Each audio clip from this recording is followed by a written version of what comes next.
हाँ बच्चों, ये लॉजिकल मैथ साइंस के चैनल में स्वागत है। बट्टा वाला प्रश्न हम लोग कर रहे हैं। किसी व्यक्ति ने एक घड़ी 10% की छूट पर खरीदी। यदि वह उसे 20% की छूट पर खरीदता, उसे 125 रुपये कम में मिलती। घड़ी का अंकित मूल्य बताओ।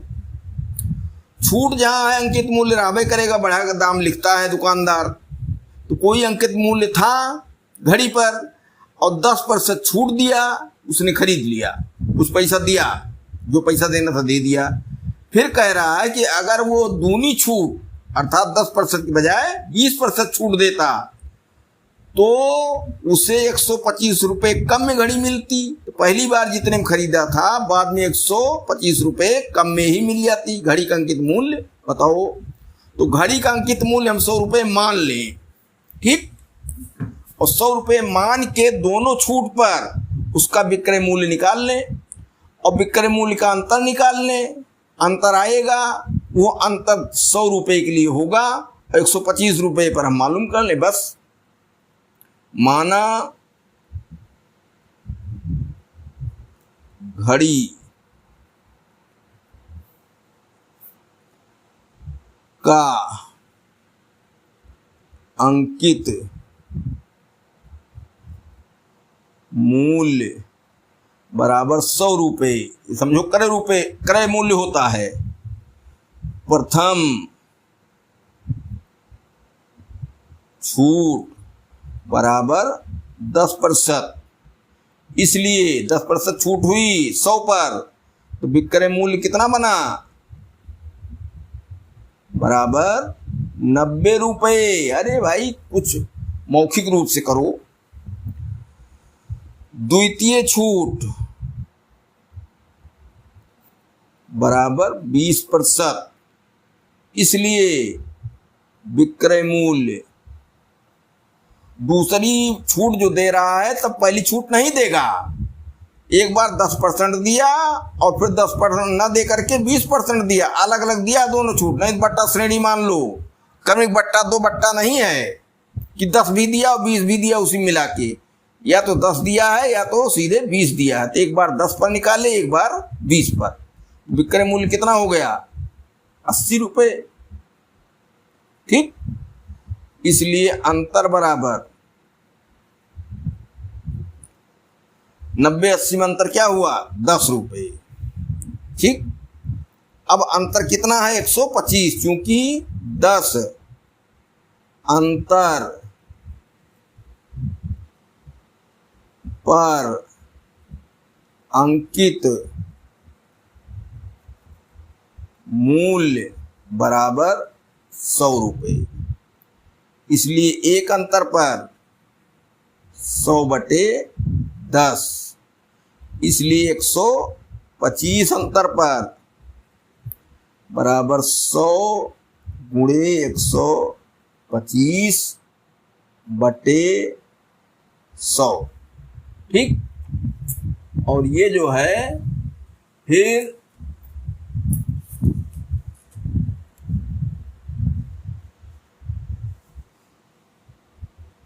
ये 100 कट गया,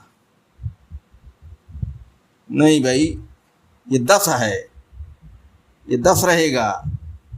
तो 10 कटेगा तो यहाँ 10 बचा और 10 का 125 में गुणा होगा तो 1250 रुपया। अंकित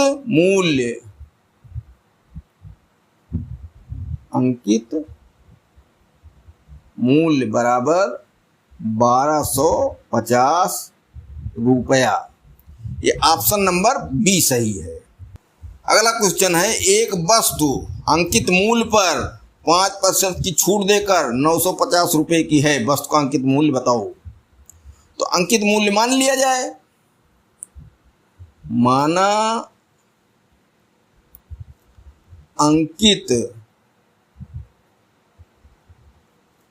मूल्य बराबर क्या? 100 रुपये। छूट या बट्टा बराबर 5%, इसलिए क्या है, विक्रय मूल्य। विक्रय मूल्य बराबर 100 माइनस 5 बराबर 95 रुपया।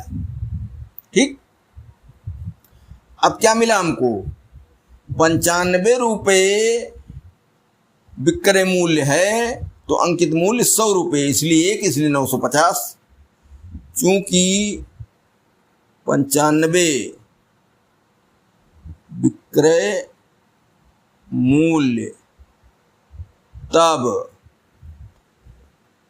क्रय मूल्य बराबर 100 रुपये, इसलिए 1 रुपये जब विक्रय मूल्य 100 बटे 95, इसलिए 950 रुपये जब विक्रय मूल्य होगा तो 100 गुणे 950 बटे 95, 95 कट गया 10 आया और 100 गुणा कर दो बराबर 1000।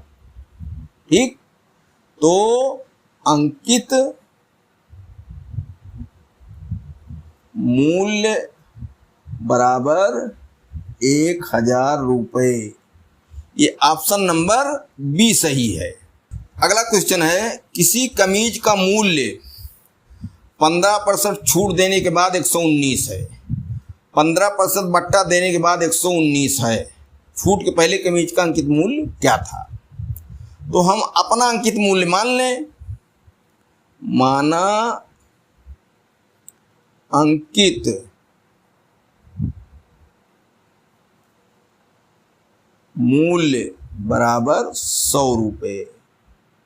ठीक, 15% छूट या बट्टा, तब विक्रय मूल्य बराबर 100 में से 15 घटेगा, हो जाएगा 85 रुपया। अब हमारे पास एक पकड़ हो गई कि अगर विक्रय मूल्य 85 रुपये है तो अंकित मूल्य 100 रुपये, इसलिए 1 रुपये, और इसलिए जब विक्रय मूल्य 119 रुपये। चूंकि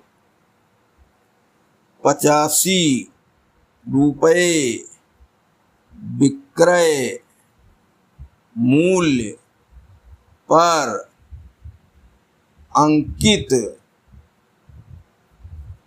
मूल्य बराबर कितना, 100 रुपये, इसलिए 1 रुपये अंकित मूल्य विक्रय मूल्य पर अंकित मूल्य 100 बटे 85, इसलिए क्या 119 रुपये विक्रय मूल्य पर अंकित मूल्य 100 गुणे 119 बटे 85, 5 से भाग दिया जाए तो 17 हो गया और ये 20 हो गया।